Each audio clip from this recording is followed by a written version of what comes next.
Olá, bem-vindo a mais uma entrevista, nesta série em que estamos debatendo os desafios do Plano Nacional de Educação.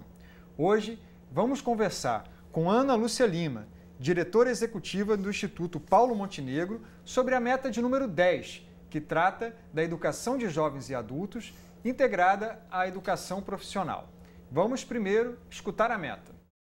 Oferecer, no mínimo, 25% das matrículas de educação de jovens e adultos nos ensinos fundamental e médio na forma integrada à educação profissional. Ana, tudo bem? Tudo bem, você? Muito obrigado por aceitar nosso convite. Obrigado a vocês, como sempre.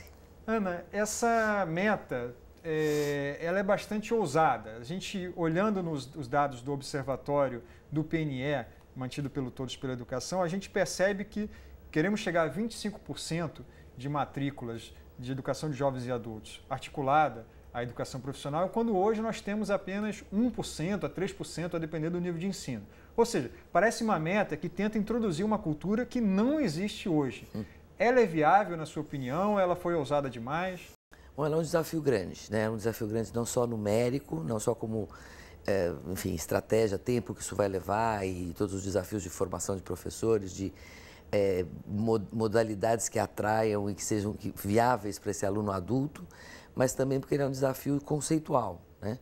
Quase de uma espécie de dicotomia aí entre eu preciso formar esse adulto para o trabalho ou eu preciso formar esse adulto de uma maneira mais ampla e o trabalho é uma dessas componentes, né?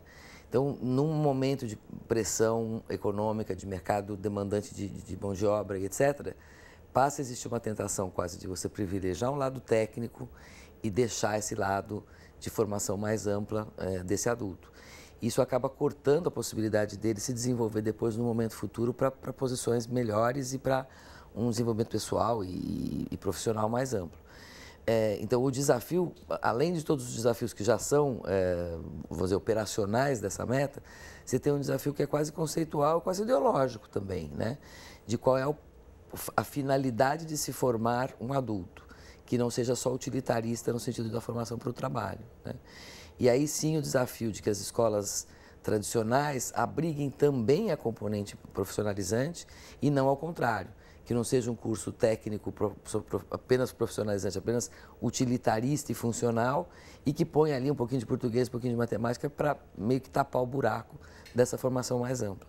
Então é duplamente desafiante, eu acho. Pois é, exatamente, eu queria que você explorasse um pouco mais essa questão de para que formar, para que tentar vincular mais a educação de jovens e adultos à educação profissional. Qual o objetivo que está por trás dessa meta? E de novo, acho que tem dois ângulos para olhar para isso, né? De um lado você diz, não, precisa se qualificar uma mão de obra, então tem uma dimensão que privilegia ou prioriza a qualificação da mão de obra, né?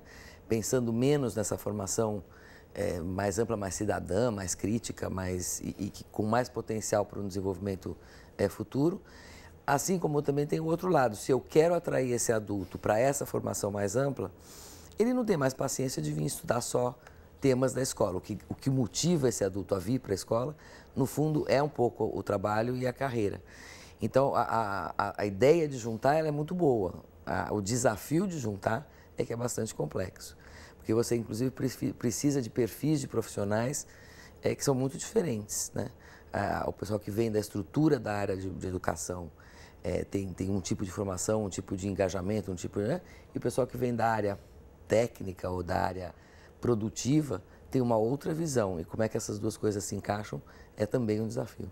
Pois é, e nada acontece em sala de aula sem uma figura importantíssima do professor. Sem dúvida. Existe esse profissional hoje, esse professor qualificado? Como que a gente vai formar esse professor capaz de fazer esse diálogo?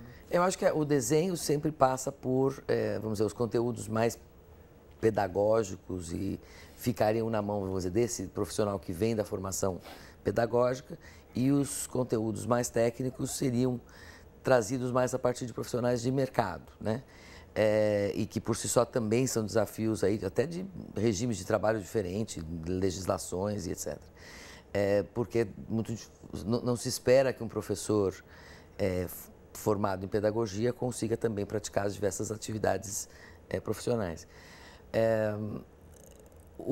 E também o desafio ao contrário, que é aquele profissional que conhece muito bem um determinado tema técnico, mas não necessariamente ele sabe ensinar aquilo que faz, né?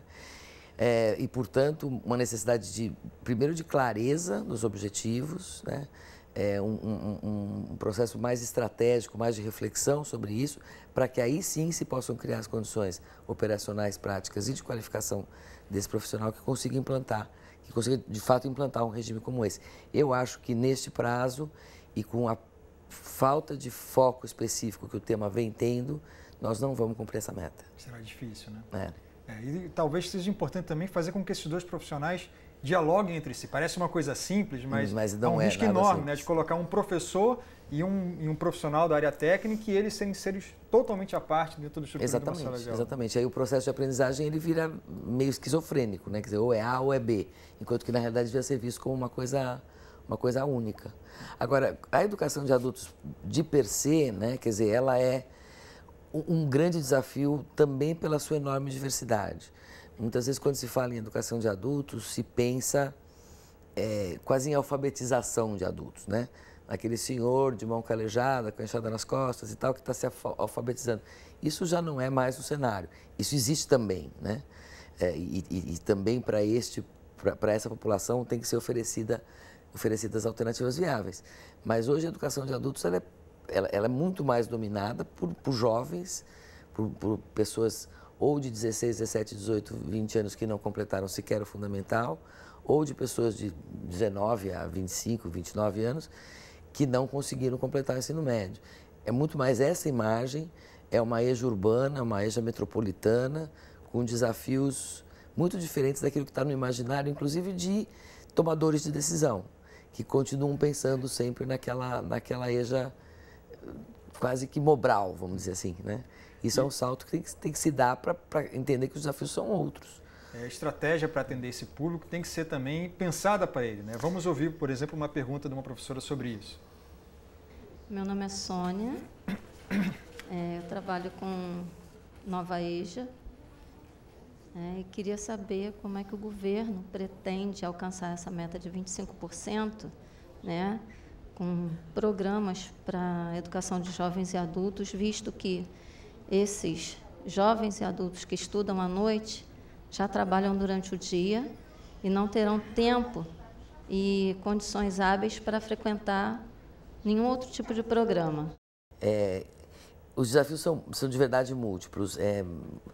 Qual é o espaço que vai abrigar esse estudante, né? Quer dizer, primeiro você tem uma questão de logística mesmo, pura e simples.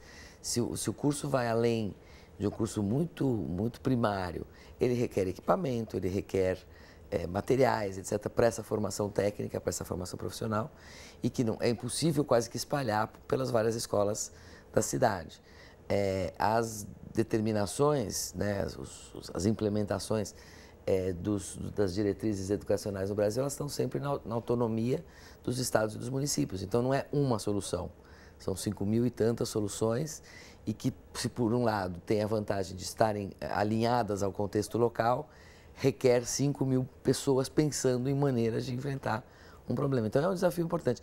E eu acho que ele só se move a partir de demanda social, né? A demanda direta do aluno, a demanda do potencial empregador dessa população, mas a demanda também da sociedade em geral como um todo. Se ela não é vista como uma coisa prioritária, por uma coisa que faz sentido, como uma coisa que vira um anseio daquela comunidade, não vai andar, porque as prioridades são tantas, né? É muito mais fácil intuir que eu preciso educar a criança do que eu preciso educar o adulto, né?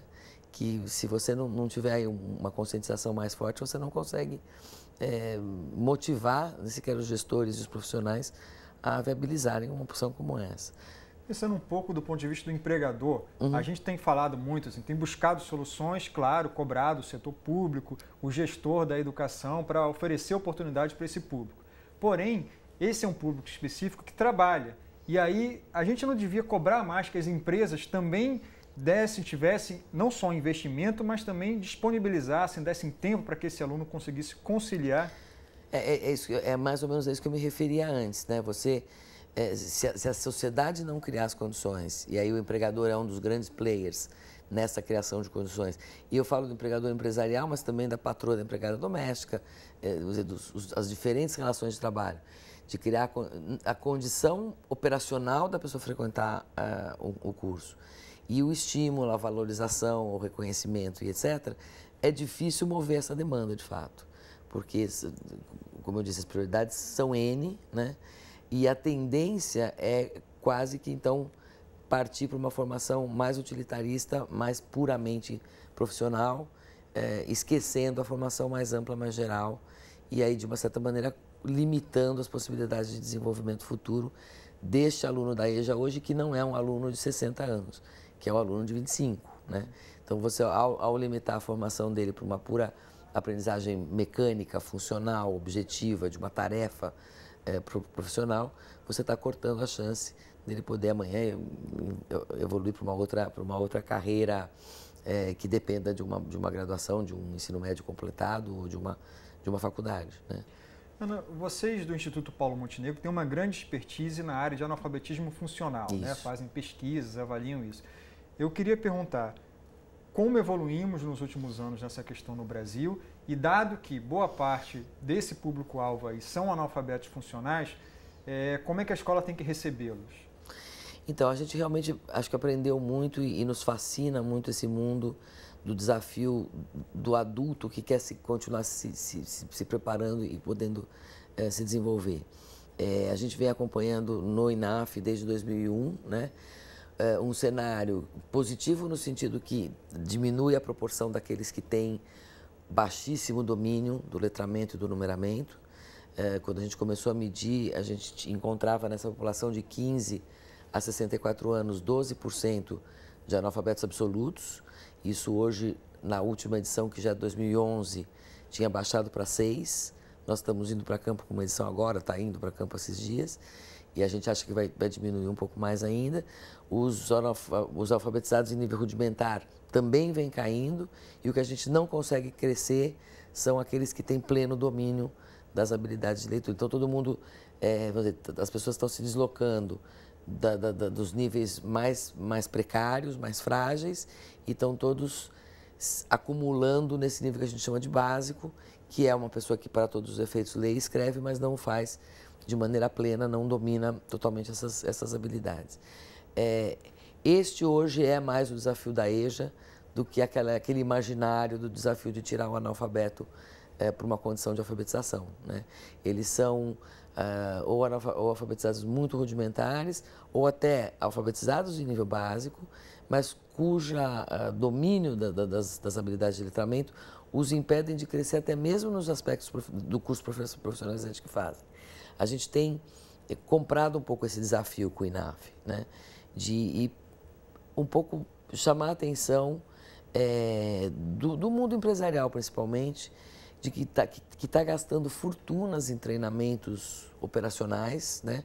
Ou treinamentos de tarefa, mas treinamentos de trabalho em grupo, motivacionais, gestão, etc., e as pessoas não conseguem aproveitar tanto essa preparação, inclusive porque lhes falta o simples letramento para poder perceber o contexto e continuar se desenvolvendo, né? Ana, muito obrigado pela entrevista. Obrigado a você que nos assistiu, e a gente volta com mais uma edição do Entrevista, nesta série em que estamos debatendo os desafios do Plano Nacional de Educação. Muito obrigado.